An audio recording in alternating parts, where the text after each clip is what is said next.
প্রিয় শিক্ষার্থীবৃন্দ, কেমন আছো তোমরা? আশা করি সবাই ভালো আছো।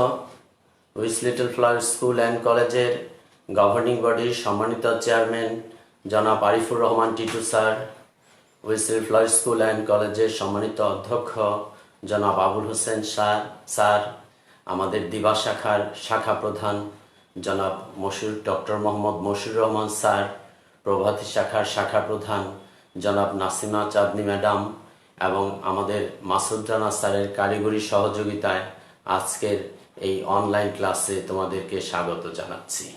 আমরা গত ক্লাসে ফিজিক্স প্রথম পত্র থেকে চ্যাপ্টার 6 থেকে মহাকর্ষ এবং অভিকর্ষ অধ্যায়ের চ্যাপ্টার 6 থেকে তোমার মুক্তির বেগ সম্পর্কে আলোচনা করেছিলাম। আজকে তোমাদের সাথে আলোচনা করব মহাকর্ষ সূত্রের ব্যবহার নিয়ে। এই যে মহাকর্ষ সূত্র আমরা পড়েছি, এই মহাকর্ষ সূত্রে অনেকগুলো ব্যবহার রয়েছে। তার একটি ব্যবহার হচ্ছে কৃত্রিম উপগ্রহ। মহাকর্ষ সূত্রে একটি প্রধান ব্যবহার হলো কৃত্রিম উপগ্রহকে পৃথিবীর চারিদিকে নির্দিষ্ট কক্ষপথে প্রদক্ষিণে।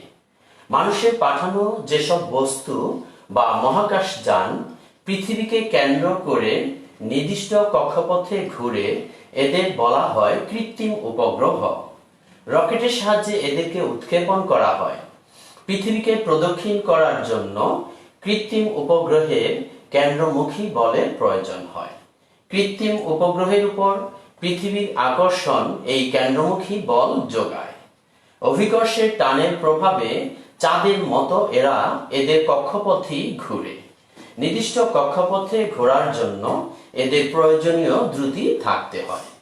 নির্দিষ্ট কক্ষপথে স্থাপনের আগে উপগ্রহটিকে সাময়িকভাবে যে কক্ষপথে ঘোরানো হয় তাকে পার্কিং কক্ষপথ বলে। তাহলে নিশ্চয়ই শিক্ষার্থীরা তোমরা বুঝতে পেরেছ যে কৃত্রিম উপগ্রহটা কি। এটা একটা মহাকাশ যান। এটাকে আমাদের পৃথিবীর চারপাশে একটি নির্দিষ্ট কক্ষপথে ঘোরানো হয় একটি নির্দিষ্ট বেগে।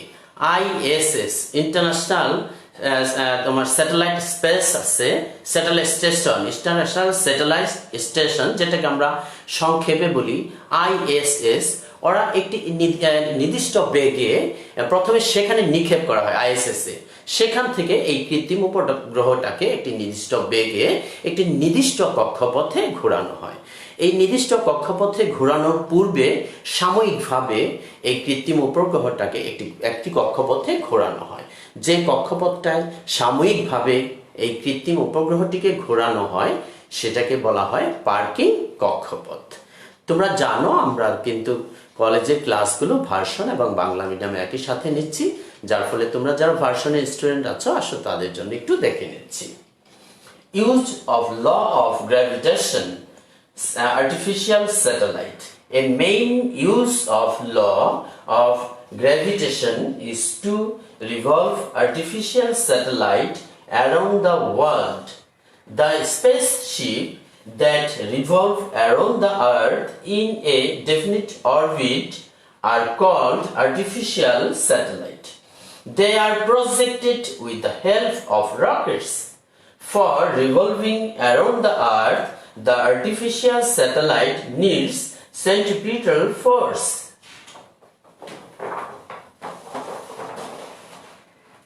The attraction of Earth on the artificial satellite, that is, the force of gravity on the supplies this centripetal force. Due to attraction of gravity, they revolve in their orbit like moon. To revolve in a particular orbit, they require necessary speed. A parking orbit is a temporary orbit used during the launch of a satellite. A launch vehicle bursts into the parking orbit, then stay there, form a wheel, then fires again to enter the final desired orbit. অর্থাৎ এই যে artificial satellite, এই artificial স্যাটেলাইটকে আমরা যে ওর একটা নির্দিষ্ট কক্ষপথে স্থাপন করি সেজন্য এটাকে রকেটের সাহায্যে উৎক্ষেপণ করা হয়। তাহলে আর্টিফিশিয়াল স্যাটেলাইটকে আমরা কিসের সাহায্যে উৎক্ষেপণ করে থাকি? একটি রকেটের সাহায্যে স্থাপন করে থাকি। তারপরে কি হয় জানো, এটা একটি টেম্পোরারি কক্ষপথে ঘুরে, যেই টেম্পোরারি কক্ষপথে ঘুরে সেটাকে আমরা বলে থাকি পার্কিং অরবিট।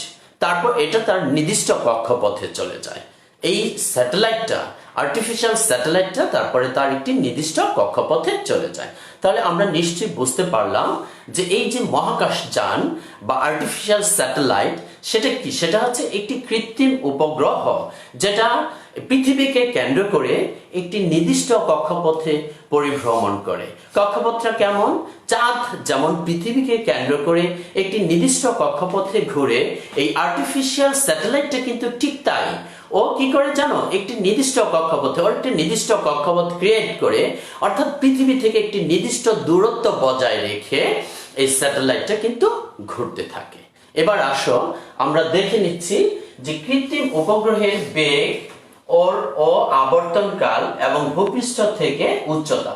এই যে তোমার আর্টিফিশিয়াল স্যাটেলাইট বা কৃত্রিম উপগ্রহ ওর বেগটা কি, ও কতটুকু বেগে ঘুরে, velocity, what is the velocity, আবর্তনকাল অর্থাৎ টাইম পিরিয়ডটা কি, এবং ভূপৃষ্ঠ থেকে উচ্চতা, এই যে পৃথিবী থেকে কতটুকু উচ্চতায় পৃথিবীকে কেন্দ্র করে ঘুরে, সেগুলোকে আমরা একটু দেখে নিচ্ছি। ভূপৃষ্ঠ থেকে এই উচ্চতায় থেকে পৃথিবীকে প্রদক্ষিণরত কৃত্রিম উপগ্রহের বেগ নিম্নোক্ত উপায়ে হিসেব করা যায়। বৃত্তাকার পথে ভি সমদ্রুতিতে আবর্তনরত কৃত্রিম উপগ্রহের কেন্দ্রমুখী বল হবে F = mv²/r+h, যেটা আমরা কিন্তু আগেই পূর্ববর্তী ক্লাসগুলোকে থেকে তোমাদেরকে পড়িয়েছি যে কেন্দ্রমুখী বলটা কি। তাহলে কেন্দ্রমুখী বল F = mv²/r+8। এখানে mটা কি? mটা হচ্ছে কৃত্রিম উপগ্রহের ভর, vটা কি? vটা হচ্ছে ভেলোসিটি, তারপরে rটা কি? rটা হচ্ছে তোমার পৃথিবীর ব্যাসার্ধ, h কি? h হচ্ছে ভূপৃষ্ঠ থেকে কৃত্রিম উপগ্রহের উচ্চতা। কৃত্রিম উপগ্রহের উপর পৃথিবীর আকর্ষণ বল অর্থাৎ অভিকর্ষ বলই এই কেন্দ্রমুখী বল যোগায়। তাহলে কি এই যে পৃথিবীর ভর m হলে অভিকর্ষ বল F = G(m)r+h²।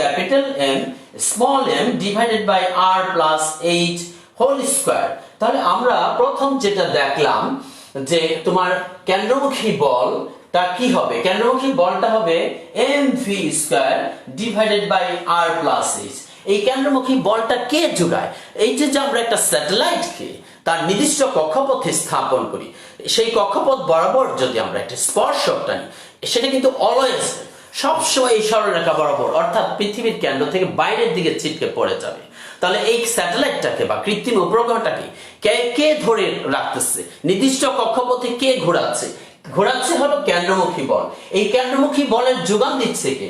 এই অভিকর্ষ বলটা হচ্ছে কেন্দ্রমুখী বলের যোগান দেয়। অভিকর্ষ বলটা কি? G(m)r+h²। তাহলে আমরা এখানে কিন্তু দুইটা বল পেয়ে গেলাম, একটা হচ্ছে কেন্দ্রমুখী বল, একটা কিন্তু আমরা পেয়েছি এখানে কেন্দ্রমুখী বল, আরেকটা পেয়েছি আমরা অভিকর্ষ বল। এই দুইটা বল পরস্পর সমান। একটা বল কিন্তু দেখো বাইরের দিকে ছিটকে চলে যেতে চাচ্ছে, আর একটা ভেতরের দিকে ছিটকে চলে যেতে টেনে রাখছে, এই কৃত্রিম উপগ্রহটাকে ভেতরের দিকে টেনে রাখছে। এই দুইটা বল পরস্পর সমান এবং বিপরীতমুখী, যার ফলে কিন্তু কৃত্রিম উপগ্রহটা পৃথিবীকে কেন্দ্র করে একটি নির্দিষ্ট কক্ষপথে ঘুরছে। এখন আমরা যদি এই সমীকরণটা F = mv²/r+h কেন্দ্রমুখী বল, আর এই যে অভিকর্ষ বল F = G(m)r+h², এই দুইটি বলকে যদি আমরা তুলনা করি, তাহলে দেখো F এখানে লেখা আছে mv²/r+h, এখানে F G(m)r+h²। এই দুইটা তুলনা করে আমরা পাই mv²/r+h = G(m)r+h²। এখন একটু ভালো করে যদি আমরা লক্ষ্য করি, আমাদের বাম পাশে আছে m, ডান পাশে m কেটে দিচ্ছি। এখানে দেখো তোমরা আরেকটা জিনিস লক্ষ্য করো, এখানে নিচে আছে r+h, এখানে নিচে আছে r+h²। তাহলে এটা কেটে চলে যাচ্ছে, তাহলে আমাদের এখানে শুধু থাকতেছে বাম পাশে v²। আর ডান পাশে থাকতেছে gm by r plus h। তাহলে আমরা লিখতে পারি v square is equal to gm by r plus h, বা v ইজ ইকুয়াল টু হচ্ছে root over gm by r plus h। তাহলে দেখো আমরা কৃত্রিম উপগ্রহের বেগ কিন্তু পেয়ে গেলাম v is equal to gm by r plus h। এই সমীকরণ থেকে কৃত্রিম উপগ্রহের রৈখিক বেগ v হিসাব করা যায়। তাহলে আমরা বুঝতে পারলাম যে কিভাবে কৃত্রিম উপগ্রহের বেগ হিসাব করতে হয়।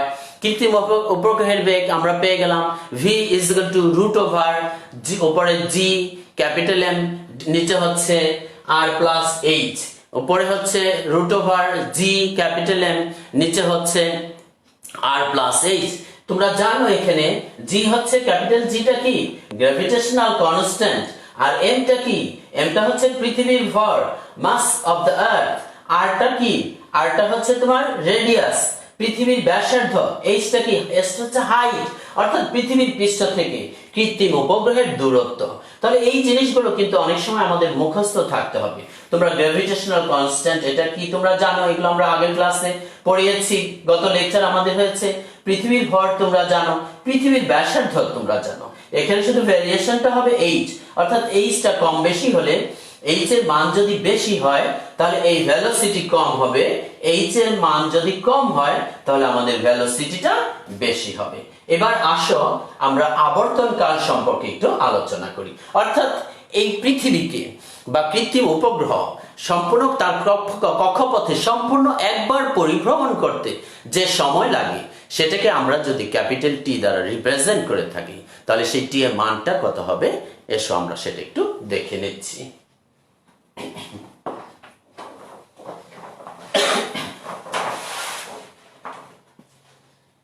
দেখো একটু ভালো করে, সাধারণত কৃত্রিম উপগ্রহকে তার আবর্তনকালের হিসেবে বিভিন্ন উচ্চতায় পাঠানো হয়ে থাকে।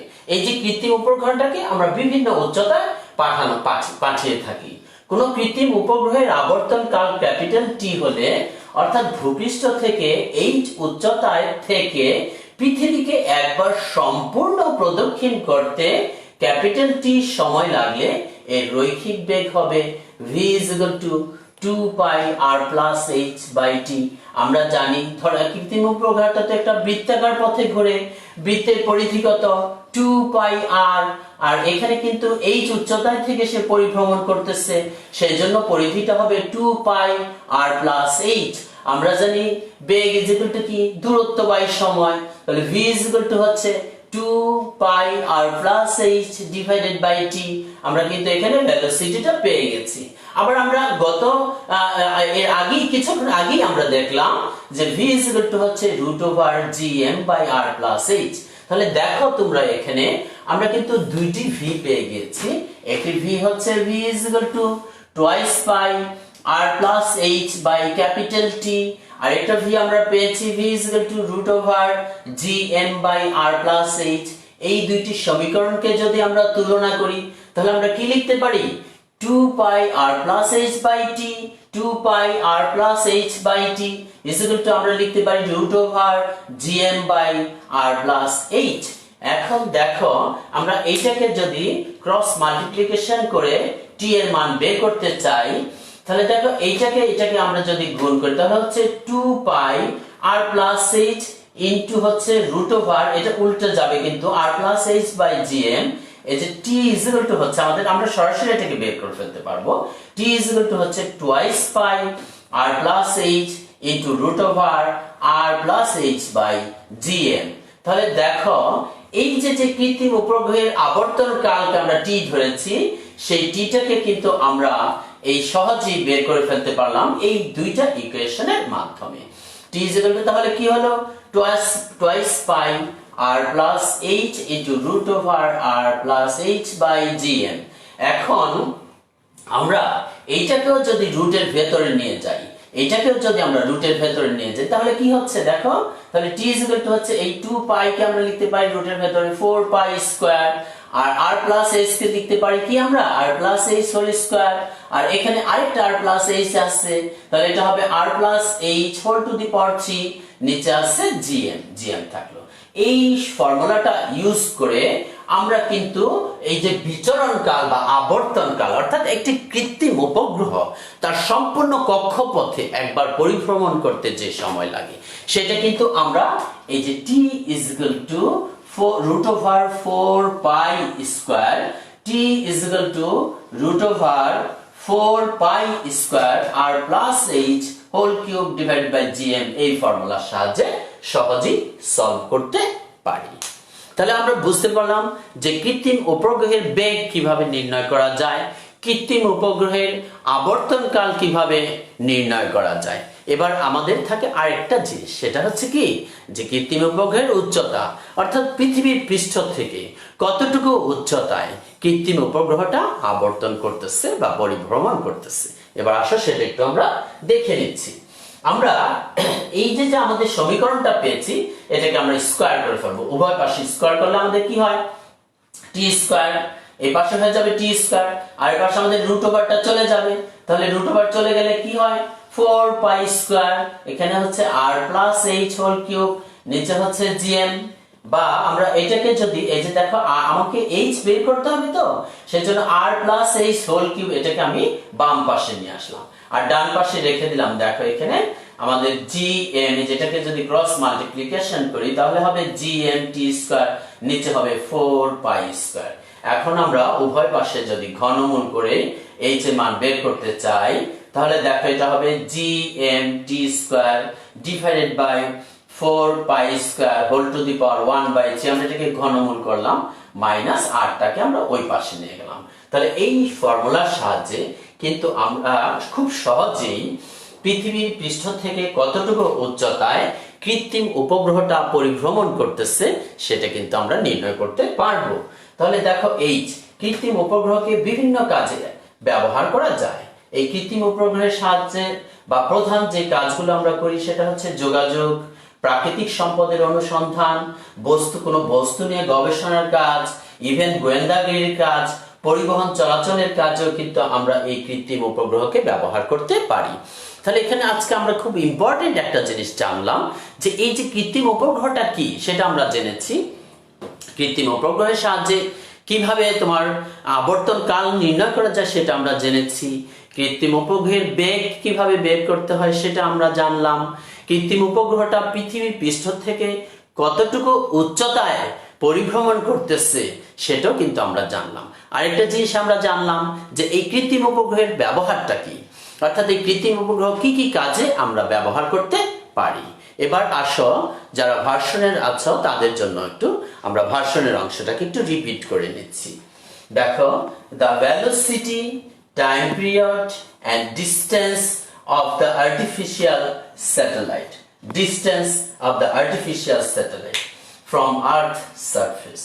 তাহলে আমরা কি করব, ভেলোসিটি বের করব, টাইম পিরিয়ড বের করব, distance of the artificial satellite from the earth surface, অর্থাৎ আর্থ সারফেস থেকে সে কতটুকু হাইটে পৃথিবীকে রিমুভ করতেছে, পৃথিবীকে রিভলভ করতেছে সেটা কিন্তু আমরা বের করব। The velocity of an artificial satellite revolving around the earth of height h from the earth's surface can be calculated in the following way. The centripetal force acting on the artificial satellite revolving in a circular path with velocity v would be F equals to mv square divided by r plus h। তাহলে দেখো একটা satellite, artificial satellite যেটা পৃথিবীকে revolve করতেছে, পৃথিবীকে কেন্দ্র করে ঘুরতেছে, সেটার সেন্ট্রিপিটাল ফোর্সটা কি হবে, সেন্ট্রিপিটাল ফোর্স হবে F equals to mv square divided by r plus h। এটাকে আমরা ইকুয়েশন নাম্বার 1 ধরে নিলাম। তাহলে F equals to mv square divided by r plus h এটাকে আমরা ধরে নিলাম, এই সেন্ট্রিপিটাল ফোর্সটাকে আমরা ধরে নিলাম ইকুয়েশন নাম্বার 1।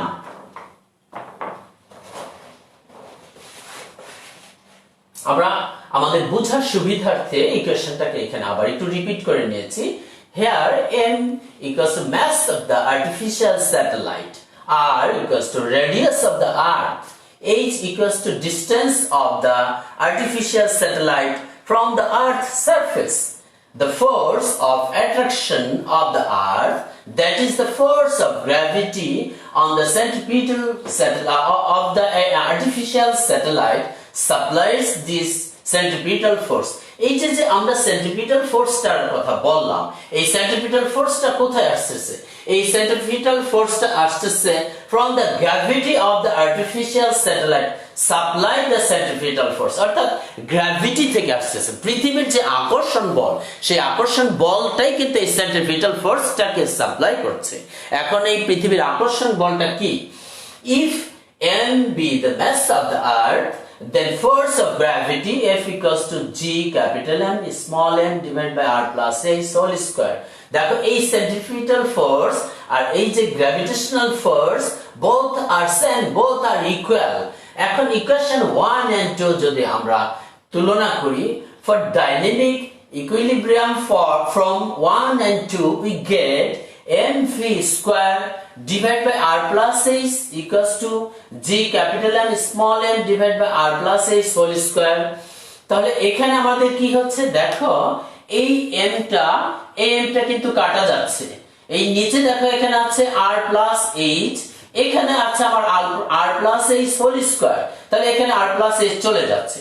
আমার বাম পাশে শুধু থাকতেছে v square আর ডান পাশে থাকতেছে কি G m by R plus H। তাহলে আমরা লিখতে পারি এখানে v square equals to capital G capital M divided by R plus H, therefore v equals to root over gm by R plus H। এটাকে আমরা দিলাম equation number 3। From the equation the linear velocity v of the artificial satellite can be calculated। তাহলে আমরা এই equation থেকে artificial স্যাটেলাইটের যে velocity সেটা কিন্তু সহজেই আমরা ক্যালকুলেট করতে পারবো। Generally, the artificial satellite are sent to different height according to their time period। অর্থাৎ এবার আমরা টাইম পিরিয়ডটা বের করব।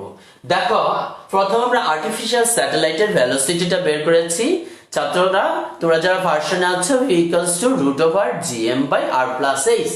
এখন আমরা এটাকে টাইম পিরিয়ড বের করব। এই অর্থাৎ এই আর্টিফিশিয়াল স্যাটেলাইট ও একবার রোটেট করতে কতটুকু টাইম নেয়, পার রোটেটে সে কতটুকু টাইম নিচ্ছে, সেই টাইমটাকে আমরা বের করব, টাইম পিরিয়ডটাকে আমরা বের করব। সাধারণত ওইটাকে কিন্তু একটা হাইটে একটা অর্থাৎ যে আর্থ সারফেস আছে সেই আর্থ সারফেস থেকে একটা নির্দিষ্ট হাইটে কিন্তু এটাকে উৎক্ষেপণ করা হয়। এবার একটু আসো আমরা একটু দেখে নিচ্ছি। সাধারণত generally the artificial satellite are sent to different heights according to their time periods. Let t be the time period of an artificial satellite, that is the time taken by an artificial satellite to revolve once around the earth, around the earth at a height h from the earth's surface। v equals to twice by এখানে equation number 3 v equals to root over gm by R plus H, আর এখানে আমরা পেয়েছি v equals to twice by R plus H divided by d। আমরা এই দুইটি ইকুয়েশনকে যদি আমরা তুলনা করি, now substitute equation 4 in equation 3, we can get twice by R plus H by d equals to root over gm divided by R plus H। এখান থেকে আমরা সহজে or we can write t equals to twice by R plus H root over R plus H by gm। we can এখন আমরা both side কে আমরা এটাকে square করব, squaring both side, or t square equals to 4 pi square R plus H whole square, আর এটা হচ্ছে R plus H, তাহলে R plus H whole square into R plus H equals to R plus H whole cube, নিচে হবে gm। এখান থেকে আমরা h এর মান যেহেতু বের করব সেজন্য R plus H whole cube এটাকে আমরা আমাদের লেফট সাইডে নিয়ে আসি, or R plus H whole cube equals to হচ্ছে দেখো gm into t square divided by 4 pi square। Therefore h equals to gmt square divided by 4 pi square whole to the power 1 by 3 minus r। এটাকে আমরা cube root করে ফেললাম। Artificial satellites are used in different works. The mass uses of artificial satellites are communication, search of natural wealth, material research, spying, etc. এই বিভিন্ন কাজে কিন্তু আমরা artificial স্যাটেলাইটকে ব্যবহার করে থাকি। ছাত্র বন্ধুরা, আমরা এখান থেকে কিন্তু তিনটা ফর্মুলা পেয়ে গিয়েছি। একটা হচ্ছে তোমার ভেলোসিটি অফ আর্টিফিশিয়াল স্যাটেলাইট, অর্থাৎ v equals to √gm divided by r+h। আরেকটা কি পেয়েছি? টাইম পিরিয়ড, অর্থাৎ t is equal to twice pi into r+h into √r+h divided by gm। আরেকটা কি পেয়েছি? আরেকটা পেয়েছি কিন্তু আমরা হাইট, অর্থাৎ h ইকুয়ালস টু আমরা পেয়েছি, দেখো এখানে gmt square divided by 4 pi square whole to the power 1/3 minus r। তাহলে এই ফর্মুলা ইউজ করে আসো আমরা একটা ছোট্ট ম্যাথ প্রবলেম সলভ করে নিই।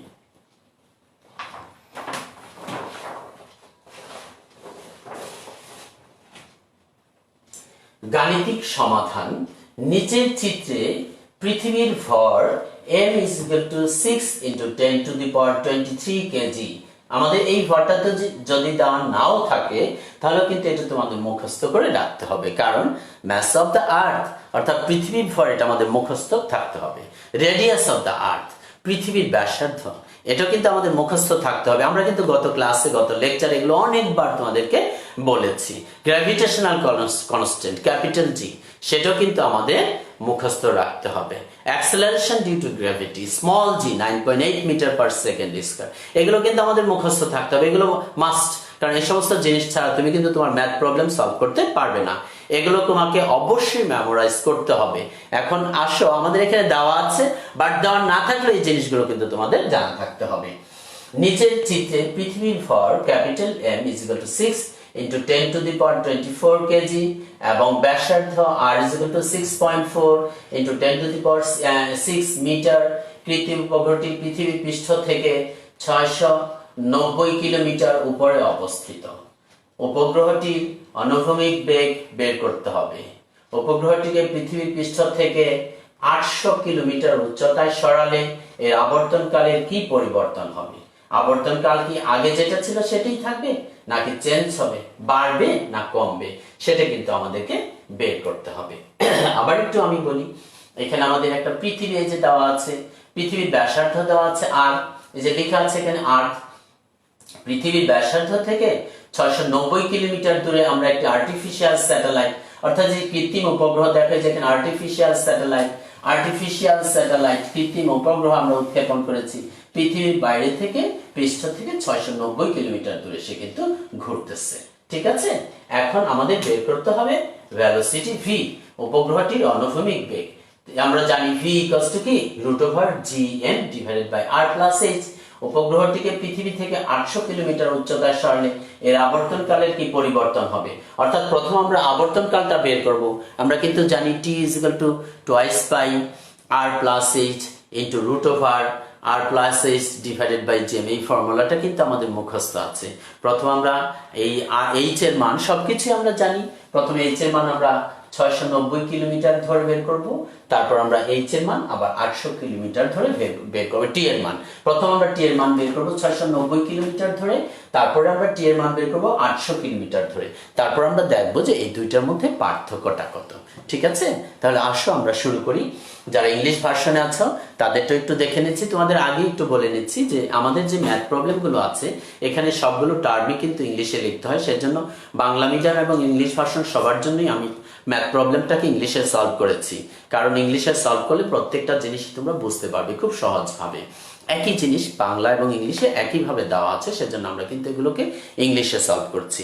আসো একটু দেখে নিচ্ছি আমাদের যে এক্সাম্পলটা আছে। ইন দ্য ফিগার, এই যে ফিগারটার মধ্যে the mass of the earth m equals to 6 into 10 to the power 24 kg।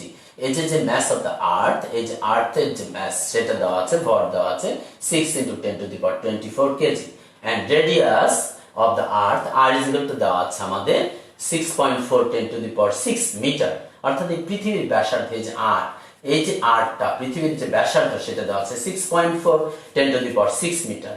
The artificial satellite is 690 kilometre above the surface of the earth.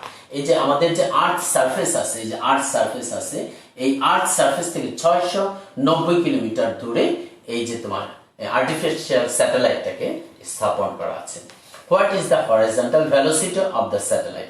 এই স্যাটেলাইটের হরিজন্টাল ভেলোসিটি অর্থাৎ লিনিয়ার ভেলোসিটি বা তুমি অনুভূমিক বেগও বলতে পারো, অনুভূমিক বেগ বের করতে হবে। If the satellite is removed to a height of 800 kilometre, এখানে আছে 690 কিলোমিটার, এইটাকে তুমি যদি 800 কিলোমিটার দূরে নিয়ে যাও রিমুভ করে, তাহলে the surface of the earth what change of its time period, তাহলে ওর টাইম পিরিয়ডের কি পরিবর্তন হবে will take place।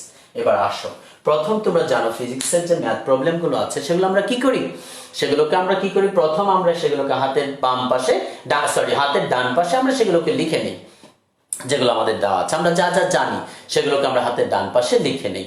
এখন তুমি যদি উপরে লিখে নিচে ম্যাথ প্রবলেম করো তাহলে কিন্তু সমস্যা নাই। আসো আমরা যা যা দেওয়া আছে সেগুলোকে, যে জিনিসগুলো আমাদের দেওয়া আছে সেগুলোকে আমরা একটু হাতের ডান পাশে লিখে নিচ্ছি। দেখো এখানে তোমাদের সুবিধার্থে আমি লিখে রেখেছি মাস অফ দ্য আর্থ, পৃথিবীর ভর আমাদের দেওয়া আছে। এই যে এখানে দেখো পৃথিবীর ভর দেওয়া আছে, capital M = 6 × 10⁴ KG, 6 × 10⁴ KG. Radius of the আর্থ যেটা আমাদের ম্যাথের মধ্যে দেওয়া আছে কিন্তু 6.4 × 10⁶ metre. Height of the satellite অর্থাৎ পৃথিবীর যে আর্থ সারফেস আছে সেই সারফেস থেকে, পৃথিবীর পৃষ্ঠ থেকে কত দূরে আছে কৃত্রিম উপগ্রহটা, স্যাটেলাইটটা 690 কিলোমিটার। এই কিলোমিটারকে আমরা মিটারে নিয়ে যাব। তোমরা জানো এটাকে 1000 দিয়ে মাল্টিপ্লাই করতে হবে, তাহলে মিটার হয়ে যাবে। 1000 দিয়ে মাল্টিপ্লাই করে আমরা সেটাকে সাইন্টিফিক আকারে লিখেছি 6.9 × 10⁵ মিটার। আরেকটা জিনিস তোমাদের সবারই মুখস্থ আছে, এটা আমরা এর আগেও অনেক ম্যাথ প্রবলেমে সলভ করেছি, তখন লিখেছি gravitational constant capital G, gravitational constant capital G হচ্ছে 6.67 × 10⁻⁻11 newton metre square KG inverse 2। আরেকটা জিনিস, এই ইউনিটগুলো তোমরা অবশ্যই লিখবা। অনেকে আমি দেখেছি তোমরা ম্যাথ প্রবলেম সলভ করো কিন্তু ইউনিটগুলো লিখো না।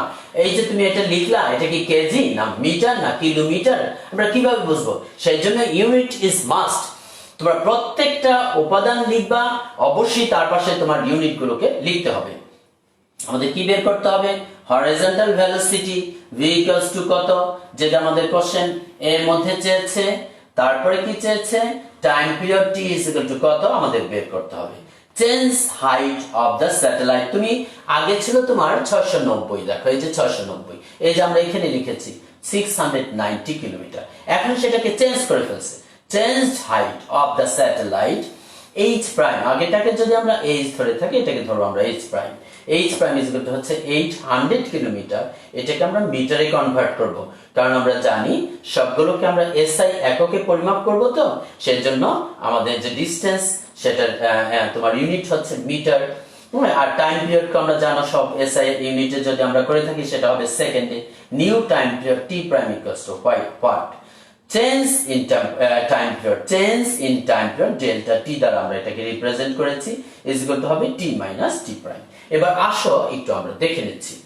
উই নো v = যেটা আমরা কিছুক্ষণ আগে কয়েকবার রিপিট করেছি, v √gm / r + h, v √gm / r + h।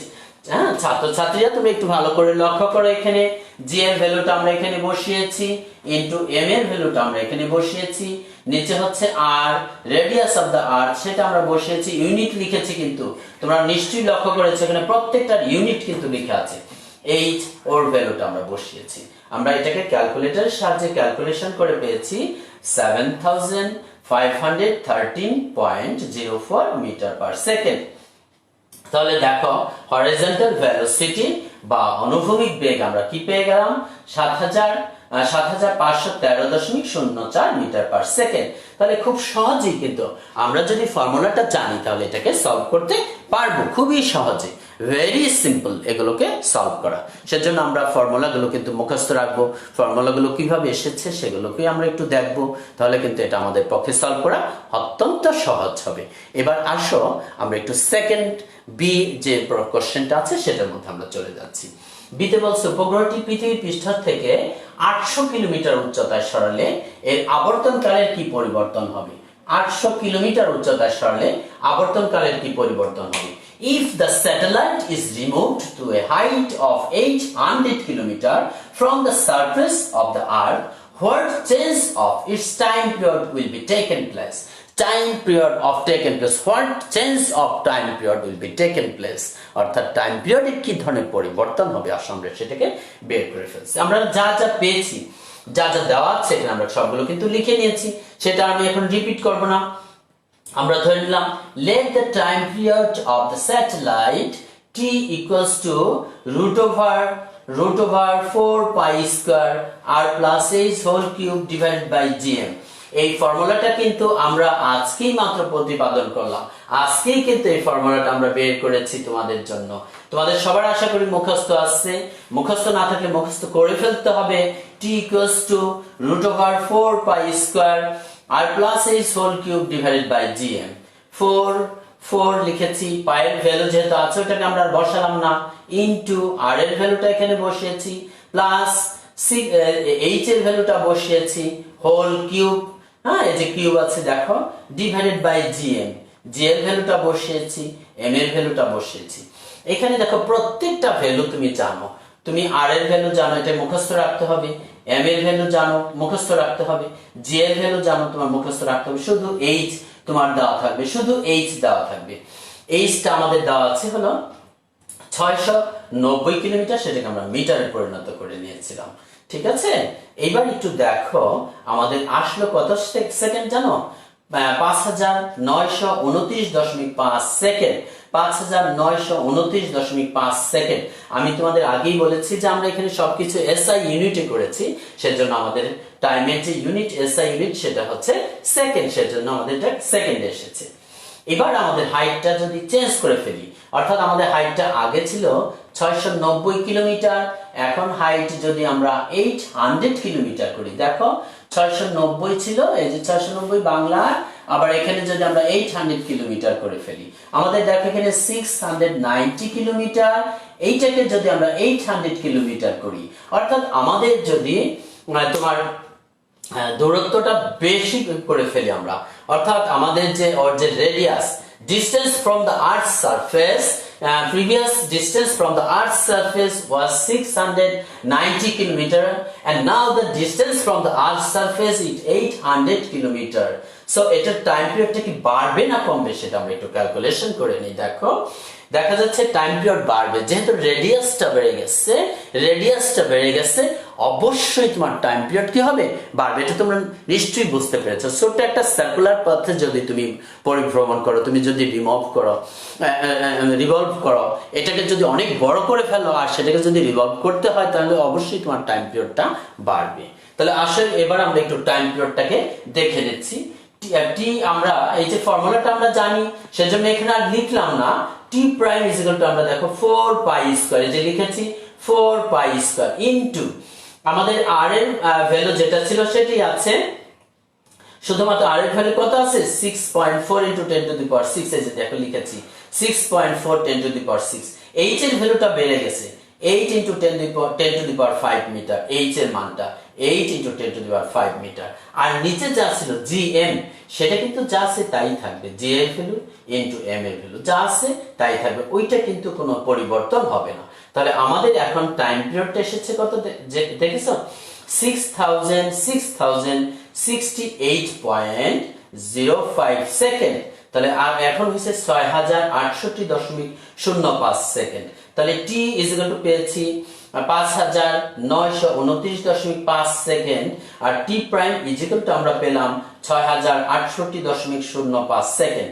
আমরা এখানে দেখেছি যে T prime is greater than T, T prime is greater than T. তাহলে what is the difference between T prime and T, সেটা আমরা বের করে ফেলি। দেখো T delta T equals to T prime minus T, T প্রাইমটা বসালাম minus টি বসালাম, ইজ ইকুয়াল টু আসলো 138.5 সেকেন্ড, 138.5 সেকেন্ড। এটাকে আমরা মিনিটে কনভার্ট করব। তোমরা জানো এটাকে 60 দ্বারা ডিভাইড করতে হবে। সেকেন্ডকে যদি মিনিটে কনভার্ট করতে হয় তাহলে 60 দ্বারা ডিভাইড করব, ইকুয়াল টু হচ্ছে 2.30 মিনিট উইল বি ইনক্রিজড। তাহলে কতটুকু টাইম আমাদের বেড়ে যাচ্ছে? 2.3 মিনিট টাইম আমাদের বেড়ে যাচ্ছে, অর্থাৎ 2.3 minute time will be increase. ছাত্রছাত্রীরা তোমরা সবাই আশা করি আজকের ক্লাসটা মনোযোগ দিয়ে লক্ষ্য করেছ। আমাদের এই ক্লাস কিন্তু কন্টিনিউ চলতে থাকবে তোমাদের স্বার্থে। আমরা আমাদের এই ক্লাসগুলো নিয়ম মাফিক রুটিন মতো নিতে থাকবো। তোমরা আমাদের রুটিনগুলো খেয়াল করবে। আমাদের উইসলিটল ফ্লাওয়ার স্কুল অ্যান্ড কলেজ কর্তৃপক্ষ সবসময় তোমাদের নিয়ে ভাবেন, তোমাদের লেখাপড়ার যাতে সামান্যতম বিঘ্ন না ঘটে সেই বিষয়টার প্রতি তারা লক্ষ্য রাখেন। সেই জন্য সবসময় তোমরা এই অনলাইন ক্লাসগুলোকে মনোযোগ দিয়ে লিখবে। সবাই ভালো থাকবে, সুস্থ থাকবে। আল্লাহ হাফেজ।